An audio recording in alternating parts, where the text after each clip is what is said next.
Hi everyone, this is Alex and I am here today to share with you my March wrap-up. Is that what those things are called?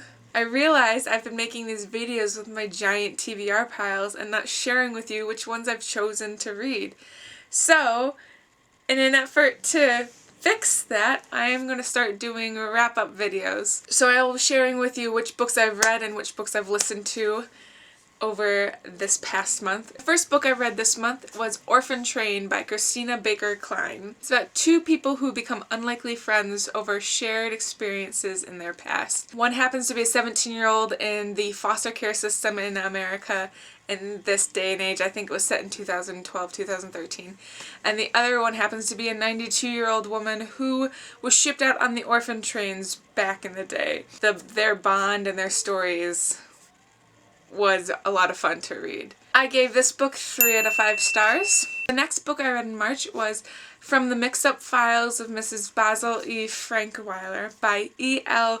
Konigsburg. This book was about a girl who decides that she is going to run away from home because she feels underappreciated, but she likes comfort too much, so instead of running away to somewhere weird, she runs away to the Metropolis Museum in New York City and convinces her younger brother to come along. I really enjoyed this book and so I gave it 4 stars. The third book I read this month is How Zoe Made Her Dreams Mostly Come True by Strohmeyer.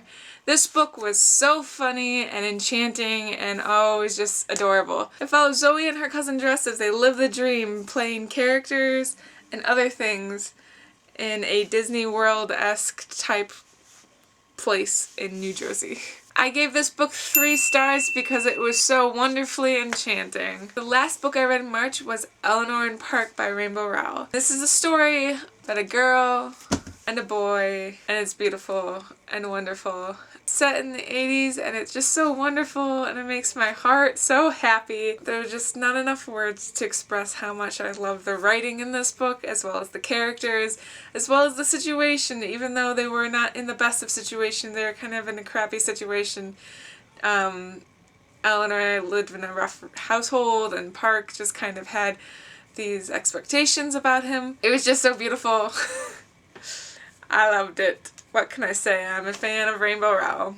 I gave this book 5 stars. I also happened to listen to 4 audiobooks this month, and the first one was Someday Maybe by Lauren Graham. It's about a girl living in New York City who's given herself a deadline. She's trying to make it big in the acting business, and her deadline is coming up soon. It's all about how she copes with the possibility that she might not be a superstar after all. I gave that one 3 stars. The next audiobook I listened to is Fairest by Marissa Meyer. It's Lavana's story, and I really enjoyed listening to it.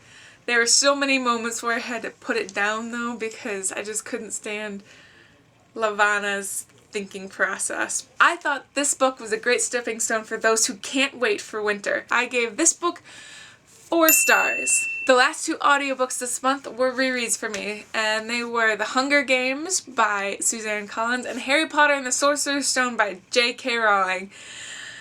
It's been a while since I've listened to a Harry Potter book, and let me tell you that Jim Dale knocks it out of the park every time.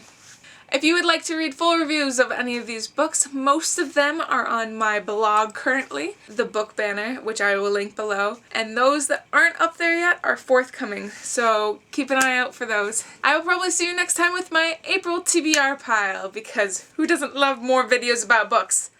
I know I do. Bye!